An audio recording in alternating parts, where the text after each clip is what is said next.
Energy going for Richard Jeter.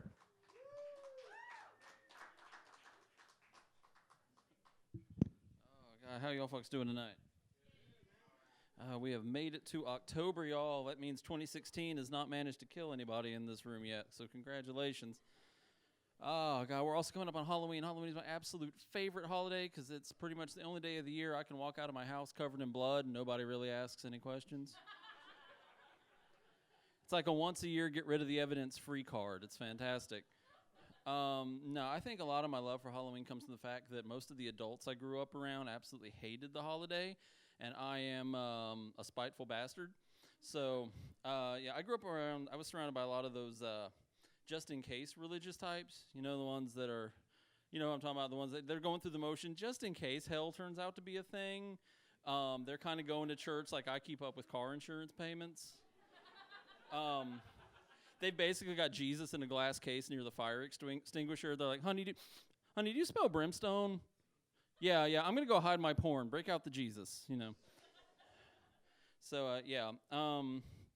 People like that tend to compensate and overcompensate in really weird ways, and Hollywood is something, Halloween and Hollywood is something they tend to lash out at pretty regularly and randomly. And so there were people in my immediate vicinity growing up that honestly would have me believe that if I dressed up as a Smurf or a Ninja Turtle and asked my neighbor for candy, Lucifer already owned my immortal soul, and the next step was that I was just going to start knifing the old lady next door to death because she didn't give me enough mini Snickers. You know, that was the logical progression. That was the inevitability. So, yeah, the response to that was the widest, like, lamest vanilla thing I've ever taken part in, and it was this activity at the church called Trunk or Treat. Anyone familiar with? Oh, thank you. But that's the perfect reaction right there.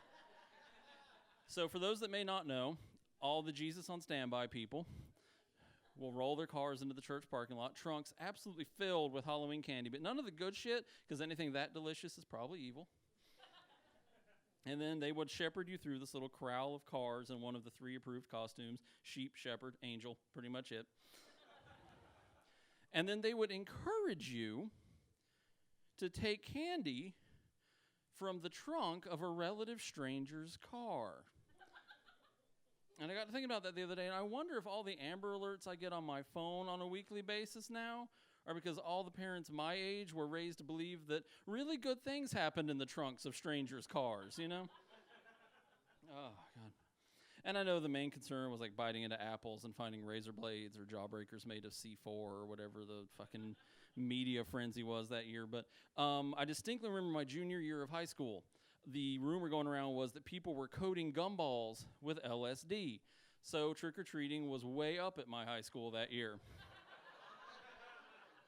Because I went to high school in Biloxi, Mississippi, all right? If you are not of an age to drink or gamble in Biloxi, you have 3 options. You can either fish, do a ton of illegal drugs, or stand on the beach and wait for the tourists to figure out those are sewage pipes that come out of the water when the tide goes out. We chose option 2 very regularly. So that year, we all hoarded our gumballs, and none of us had ever done LSD before, so it was the lamest shit you've ever seen. Because any gumball that had, like, even slightly discolored dye on it, we were like, oh, this is it. And have you ever been so bored you've managed to trick yourself into an acid trip? Because I have. I'm not proud of it. And then I got to college, and I actually had the opportunity to do LSD, and I thought I knew what that life was about. My body was not prepared, okay? I came down 12 hours later in a New Orleans cemetery. I didn't start in New Orleans. And I straight up asked a homeless man if he had seen where my lizard friend went. And then I went into a bathroom next to a heroin junkie and made sure I still had both of my kidneys. So that's why whenever you're doing shrooms, LSD, any kind of hallucinogenic experience, you're supposed to leave one person behind sober as the babysitter. Babysitter's job is to make sure that you don't get it into your head that you are Icarus reborn and head to the roof. Now, a lot of people resent babysitting. I love it because it's the same level of entertainment for way less money. So my friends and I were sitting in my living room. I was babysitting. They were all hanging out either on the couch or in the folds between space and time, you know, whatever. And everyone's pretty chill, so I figured I got time to go get a glass of water from the kitchen. I'm not gone from the room for 15 seconds before one of my friends is screaming bloody murder. I run back in expecting to find out that he's figured out a way to impale himself on a floor lamp. But he's just standing, no blood, no casualties, staring at his arm. And I'm like, hey, Clark, what you got going on there, buddy? And he's like, Richard, I've become telekinetic. Come again? I've become telekinetic. I can move things with my mind. Watch.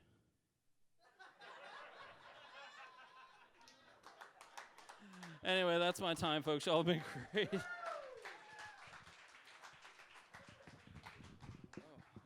Guys, keep going for Richard.